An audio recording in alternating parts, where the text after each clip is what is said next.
Ok. Oui, moi c'est M. Antoine Makaï, le coordonnateur national de la nouvelle élite congolaise. La nouvelle élite congolaise, c'est un aspect qui a été créé par les étudiants de l'Université de Kinshasa en sciences politiques, de l'économie et des droits en 2009, pour commencer à réveiller les droits civiques et politiques de chaque Congolais. Et aujourd'hui est devenue une plateforme de mégastructures qui compte 118 associations de jeunes dans l'étendue de la République démocratique du Congo, qui de plus en plus devient un mouvement de citoyens, de civisme et de citoyenneté. Nous avons avec le coordonnateur de la nouvelle société civile, Tchombela, et la Voix de Sans Voix, Rosibek et toutes les grandes organisations de droits de l'homme de la RDC et des associations citoyennes, l'ACCMON Sévaté, les fonds de la société civile pour la surveillance et la mise en application de l'accord du 31 décembre 2016 du centre interdiocésain. Nous sommes tous tenus convaincus que cet accord a été salutaire pour amener la paix en RDC parce que c'était attendu de tous.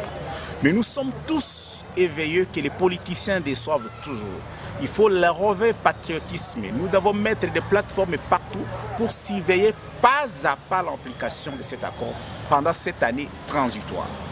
Mais pour chuter, nous avons décidé de créer la commission de vérité et réconciliation.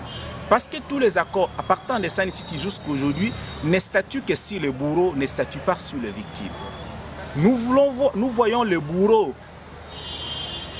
libéré, gracié, fin de poursuite, mais les dégâts causés n'ont jamais été corrigés. Nous voulons qu'il y ait vérité et réconciliation. Nous voulons que les victimes soient sur la scène. Nous voulons que les victimes soient indemnisées. Que nous voulons que les réparations coutumières et traditionnelles selon nos coutumes et traditions soient faites partout où les dégâts de leur guerre.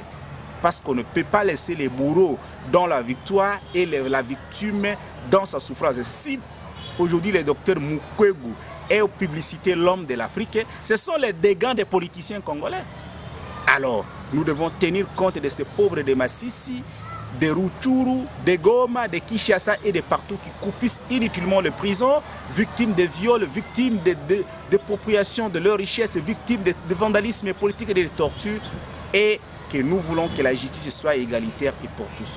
Voilà ce que nous avons lancé. Vous avez vu à l'image combien on répondit et nous appelons encore la population congolaise et la diaspora surtout de contribuer. Nous voulons travailler pour que la justice soit faite, que les pauvres soient au menu des discussions politiques et non des chèques à blanc aux gens qui ont tué pour leur donner aussi l'accord de venir tuer davantage par leur stylo et par leur signature.